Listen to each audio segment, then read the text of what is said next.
Hello मित्रों, आप सभी का स्वागत है आपका अपना प्लेटफॉर्म एग्जाम टॉनिक पे।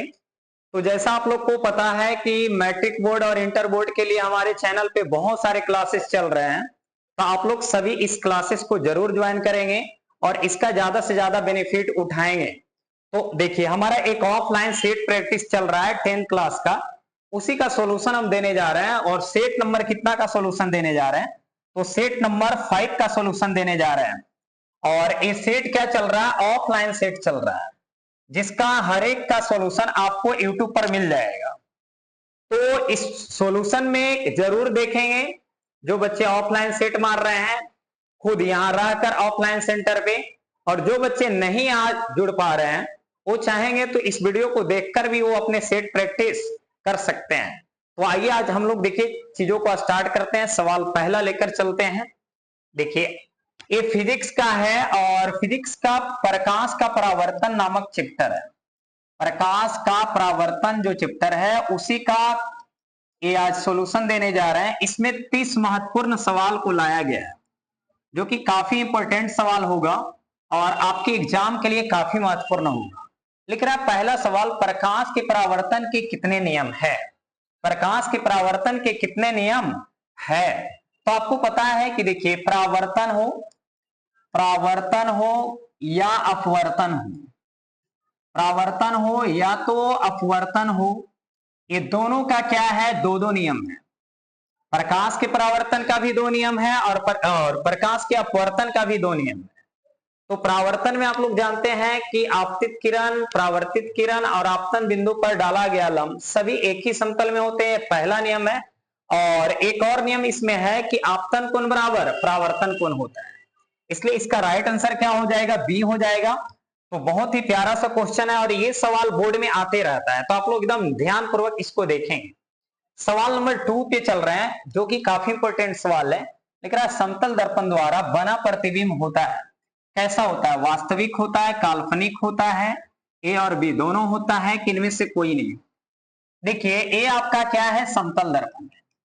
अगर यहाँ पे कोई वस्तु इसको रखते हैं, ये वस्तु आपका है ए और बी, तो जितना दूरी पर इसको रखेंगे उतने दूरी पर इधर क्या होगा? आपका प्रतिबिंब बन जाएगा। उतने दूरी पर क्या होगा? प्रतिबिंब बन जाएगा। और कैसा प्रतिबिंब बनेगा? तो ये काल्पनिक प्रतिबिंब बनेगा। कैसा प्रतिबिंब बनेगा? काल्पनिक प्रतिबिंब बनेगा। और जितना ये वस्तु दूरी होगा, जितना वस्तु दूरी होगा उतना ही क्या होगा? प्रतिबिंब दूरी होगा।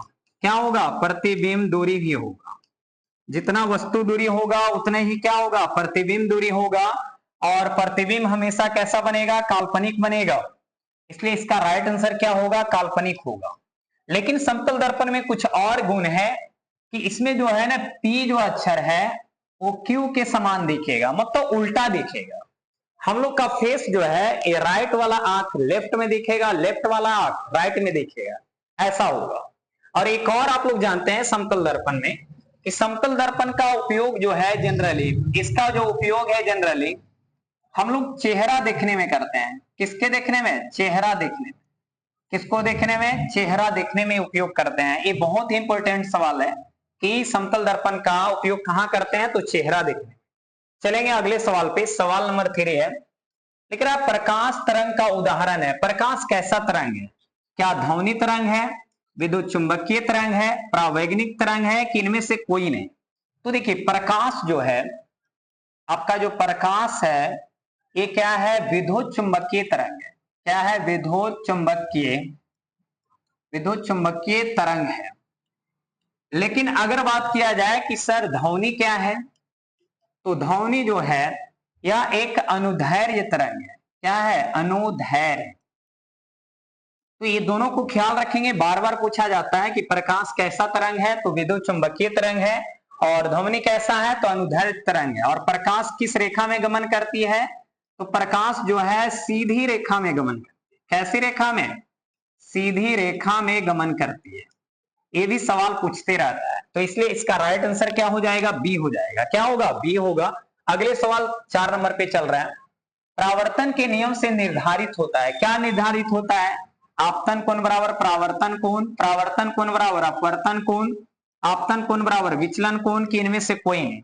देखिए आप यहां पर ध्यान देंगे, ए है एक समतल दर्पण या तो समतल सतह, इस तरह से किरण आई और सतह से टकराकर ऐसे चले गए, तो यहां पर क्या होगा, एक अभिलंब डालेंगे, तो ये कोण को हम लोग बोलते हैं आपतन कोण और इस कोण को बोलते हैं परावर्तन कोण। ये है परावर्तन कोण और ये आपका क्या है, आपतन कोण। कौन सा कोण, आपतन कोण।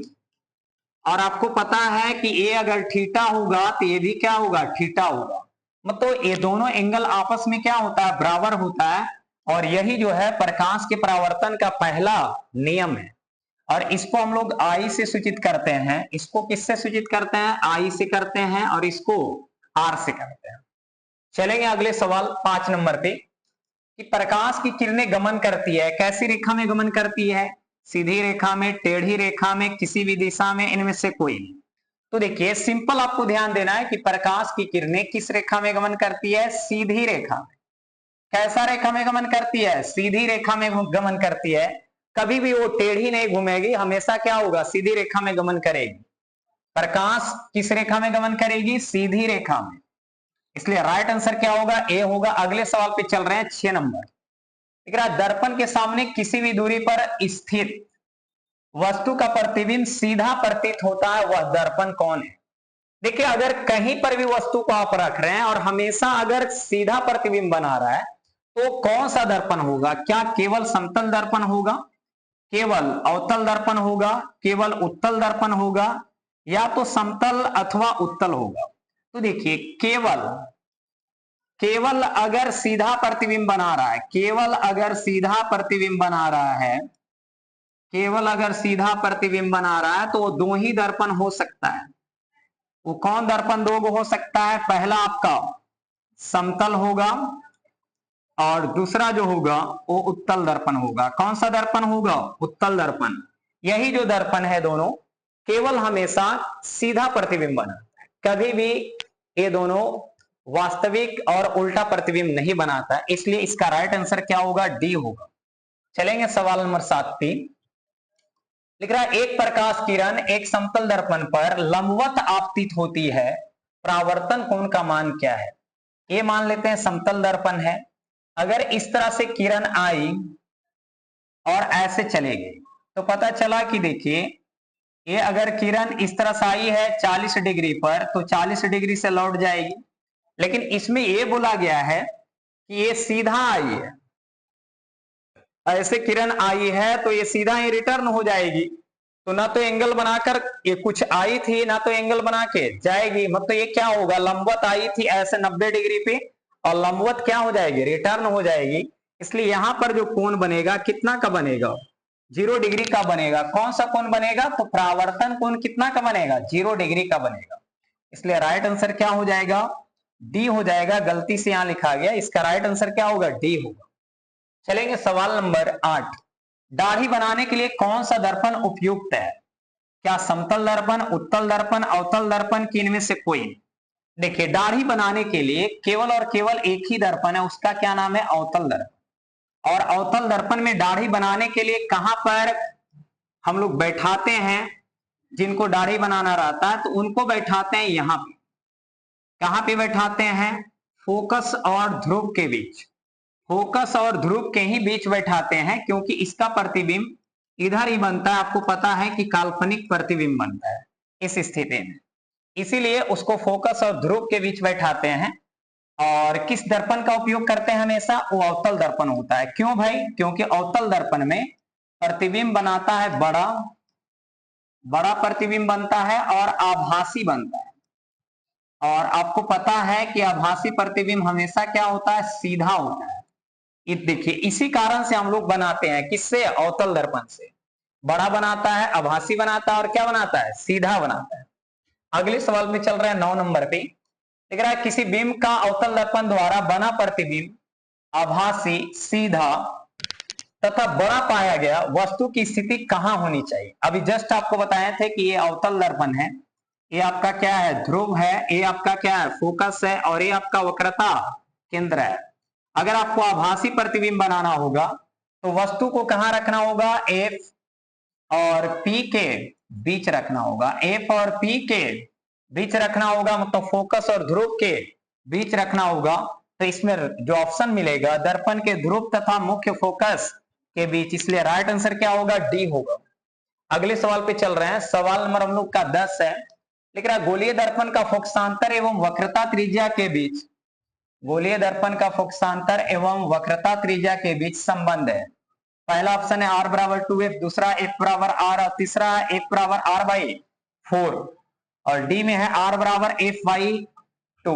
देखिए ये आपका क्या है, आपका वक्रता त्रिज्या है। क्या है, वक्रता त्रिज्या है। r को क्या बोलते हैं, वक्रता त्रिज्या, और f को बोलते हैं फोकस दूरी। क्या बोलते हैं, फोकस दूरी। और आप लोग को पढ़ाया गया होगा अवतल दर्पण और उत्तल दर्पण में कि r बराबर क्या होता है, 2f होता है। r बराबर क्या होता है, 2f होता है। इस इंपोर्टेंट फॉर्मूला है। या तो ये 2 गुना में, तो इधर आकर भागा में, यानी f बराबर क्या हो जाएगा, r/2।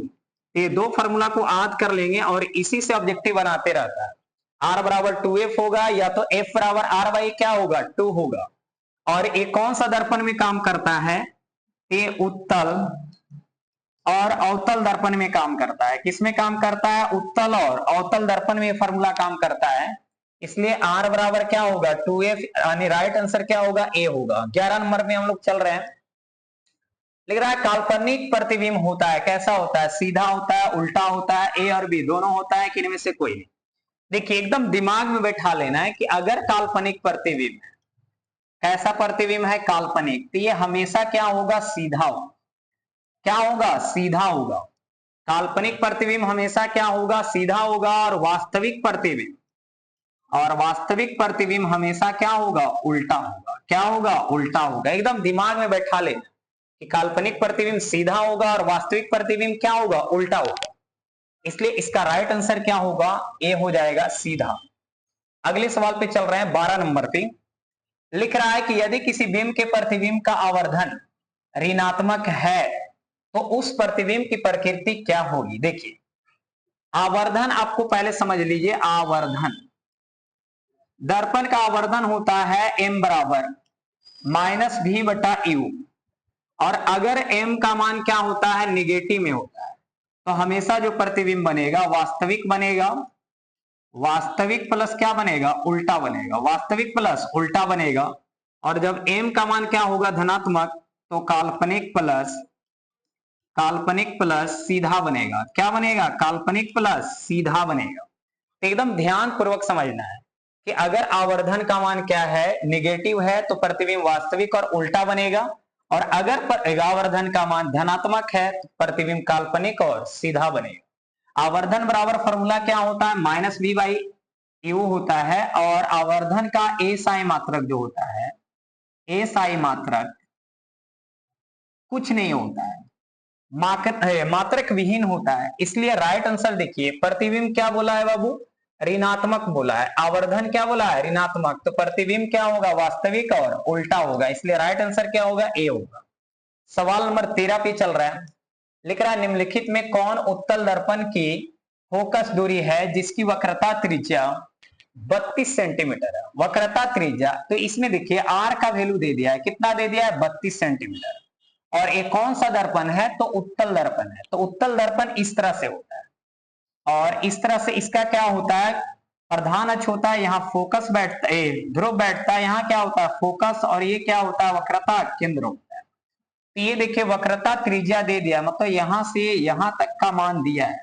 आपको पता है कि ये ध्रुव के राइट साइड में, इसलिए प्लस में होगा, यानी आर का मान क्या होगा, प्लस में होगा। और पूछ रहा है फोकस दूरी, तो एफ बराबर क्या होता है, r/2 होता है। मतलब 32 बाई क्या होगा, 2, यानी कटकर क्या आ जाएगा, 16। मतलब इसका आंसर जो हो जाएगा +16 सेंटीमीटर हो जाएगा। तो आप लोग बहुत ही ध्यान पूर्वक देखेंगे और ये क्या हो जाएगा, 16 सेंटीमीटर इसका क्या हो जाएगा, आंसर हो जाएगा। सवाल नंबर हम लोग चल रहे हैं 14।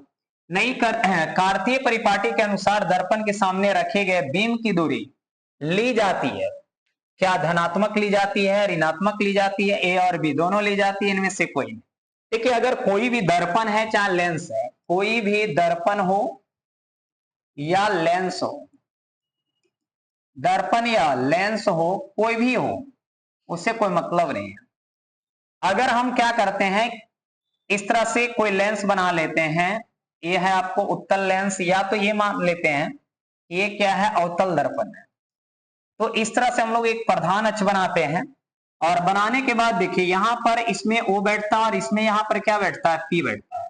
तो देखिए आप लोग, ये आप लोग को पता है कि इस तरह का होता है, ए एक्स होता है और ये क्या होता है, एक्स डैश होता है, ए वाई होता है और ये क्या होता है, वाई डैश होता है। यहाँ पर O बैठता है, इधर प्लस होता है, इधर प्लस होता है, इधर माइनस होता है और इधर क्या होता है, माइनस।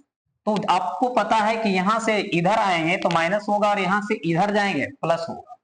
तो आप खुद सोचिए कि यहां से देखिए, यहां से जब भी वस्तु रखाएगा तो इधर रखाएगा, यानी ए वाला जो दूरी होगा हमेशा क्या होगा, माइनस में होगा, हमेशा क्या होगा, माइनस में होगा। इसलिए इसका राइट आंसर क्या होगा, बी होगा। चलेंगे अगले सवाल पे, 15 नंबर पे। बहुत ही खूबसूरत सवाल है, लिख रहा है कि किस दर्पण का उपयोग पश्य दर्पण के रूप में किया जाता है, या तो इसी को बोल सकते हैं साइड मिरर। क्या बोलते हैं, साइड मिरर। क्या बोलते हैं बाबू, साइड मिरर। तो आपको पता है कि साइड मिरर में हम लोग उत्तल दर्पण का प्रयोग करते हैं। किसका, उत्तल दर्पण का उपयोग करते हैं। किसका करते हैं, उत्तल दर्पण का उपयोग करते हैं। क्यों करते हैं भाई, क्योंकि इधर से जब कोई भी गाड़ी इधर से जाती है तो ये बहुत दूर से ही, और बहुत इसका एरिया क्या है, बड़ा है, दृष्टि क्षेत्र क्या है, दृष्टि क्षेत्र, तो दृष्टि विस्तार इसका क्या होता है, ज्यादा होता है। दृष्टि विस्तार क्या होता है, ज्यादा। ये वाला एरिया क्या है, ज्यादा है, जिसके कारण बहुत दूर से ही क्या है, वह कोई भी गाड़ी दिखाई दे देता है। लेकिन अगर ये दर्पण हम लगा देंगे तो देखिए इसका एरिया कुछ क्या है, इस तरह से सीमित हो जाएगा, मतलब यहां अगर कोई गाड़ी रहेगा तो पता नहीं चल पाएगा। इसीलिए उत्तल दर्पण का उपयोग किया जाता है, किसमें, साइड मिरर में, या तो पश्य दर्पण के रूप में। और एक और इसमें उत्तल दर्पण में गुण है कि इसमें जो प्रतिबिंब बनेगा, क्या बनेगा, प्रतिबिंब बनेगा, वो प्रतिबिंब हमेशा क्या बनेगा, सीधा बनेगा प्लस छोटा बनेगा, सीधा बनेगा प्लस छोटा बनेगा। इसलिए किस दर्पण का यूज होता है, उत्तल दर्पण। अगले सवाल 16 नंबर लिख रहा है, दर्पण सूत्र है। तो आपको पता है कि दर्पण सूत्र 1/f इक्वल टू क्या होता है, 1/v प्लस 1/u होता है। इसको कौन सा सूत्र बोलते हैं, दर्पण सूत्र। कौन सा सूत्र, दर्पण सूत्र बोलते हैं। और एक देखिए अगर हम बात करें लेंस सूत्र, क्या बात करें, लेंस, तो ये 1/f ही रहेगा, खाली यहाँ पे प्लस की जगह क्या कर दीजिए, माइनस कर दीजिए, ये बन जाएगा आप क्या, लेंस सूत्र। क्या बन जाएगा, लेंस सूत्र बन जाएगा। तो ये दोनों सूत्र को ख्याल रखेंगे, अगर प्लस में रहेगा तो दर्पण होगा और माइनस में रहेगा तो लेंस होगा। तो इसमें ऑप्शन हम लोग मिला लेते हैं। ऑप्शन ए इसमें क्या हो रहा है, करेक्ट हो रहा है, इसलिए राइट आंसर क्या होगा, ए होगा। अगले नंबर चल रहे हैं 17 पे। देख रहा अवतल दर्पण के सामने वस्तु को कहां रखा जाए ताकि प्रतिबिंब उल्टा, वास्तविक और समान आकार का बने। क्या ध्रुव पर रखे, अनंत पर रखे, वक्रता केंद्र पर रखे, फोकस पर रखे। अवतल दर्पण में बात कर रहे हैं, कौन सा दर्पण में, अवतल।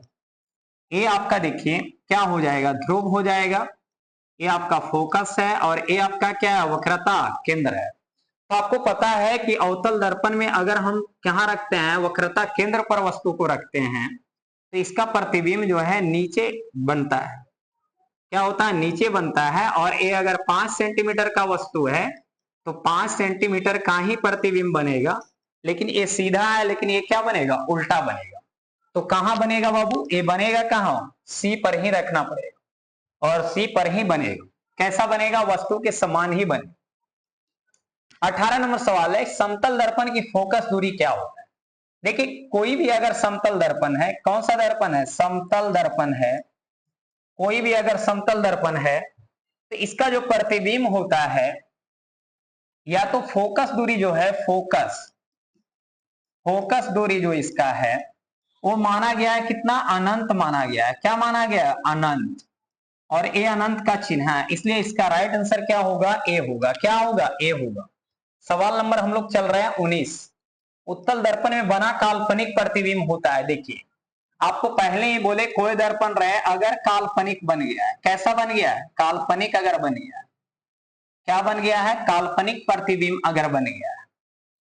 और कौन सा दर्पण है, उत्तल दर्पण है। क्या है, उत्तल दर्पण। तो उत्तल दर्पण में कैसा प्रतिबिंब बनता है, काल्पनिक बनता है, और क्या बनता है, सीधा बनता है। क्या बनता है, सीधा। और वस्तु से हमेशा क्या बनता है, छोटा बनता है। छोटा बोलिए, तो हाश्रित बोलिए, क्या बोलिए, हाश्रित। हाश्रित बोलिए, ये दोनों में से किसी को आप बोल सकते हैं। ये देखिए सीधा आपको बनेगा और क्या बनेगा, हाश्रित बनेगा, मतलब ये छोटा बनेगा, इसलिए राइट आंसर क्या होगा, सी होगा। अगले सवाल 20 नंबर पे, गोलीय दर्पण का परावर्तन पृष्ठ की वृत्ताकार सीमा रेखा का व्यास कहलाता है। क्या मुख्य फोकस कहलाता है, वक्रता त्रिज्या कहलाता है, प्रधान अक्ष कहलाता है, कि गोलीय दर्पण का द्वारक, ये लिखा हुआ है द्वारक, द्वारक, ये क्या लिखा हुआ है, द्वारक। देखिए तो गोलीय दर्पण के वृत्ताकार सीमा रेखा को हम लोग क्या बोलते हैं, द्वारक बोलते हैं। क्या बोलते हैं, द्वारक। याद रखना है इसको, ये डायरेक्ट आपको पूछा जाएगा परिभाषा के रूप में, इसलिए राइट आंसर क्या होगा, डी होगा, द्वारक कहलाएगा। अगले सवाल 21 पे चल रहा है, अवतल दर्पण की फोकस दूरी होती है, क्या धनात्मक होती है, ऋणात्मक होती है, कभी धनात्मक कभी ऋणात्मक, कि शून्य होती है। अवतल दर्पण है ना बाबू, देखिए ये है अवतल दर्पण। अभी आपको बताए थे कि इधर इसका क्या बैठेगा, फोकस भी बैठेगा, और इधर इसका वक्रता केंद्र भी बैठेगा। तो आप राइट साइड आ रहा है कि लेफ्ट साइड आ रहा है, लेफ्ट साइड आ रहा है, इसलिए हमेशा इसका क्या होगा, फोकस दूरी वक्रता त्रिज्या सब क्या होगा, माइनस में होगा। चलेंगे 22 नंबर पे, किस दर्पण में हमेशा वस्तु से छोटा प्रतिबिंब प्राप्त होता है। देखिए छोटा प्रतिबिंब बनाने वाला एक ही दर्पण है, छोटा प्रतिबिंब। अगर बात करेंगे छोटा प्रतिबिंब बनाने की, छोटा प्रतिबिंब बनाने का बात करेंगे तो केवल और केवल एक ही दर्पण है, और वो कौन सा दर्पण है, तो उत्तल दर्पण है। कौन सा दर्पण है, उत्तल दर्पण है। कौन सा दर्पण है, उत्तल दर्पण है। एकदम ध्यान से एकदम रखेंगे कि छोटा प्रतिबिंब एक ही दर्पण बना सकता है, वो कौन सा दर्पण, उत्तल। सवाल नंबर 23 पे चल रहे हैं, अवतल दर्पण में आवर्धित काल्पनिक प्रतिबिंब बनाने के लिए वस्तु को कहां रखा जाएगा।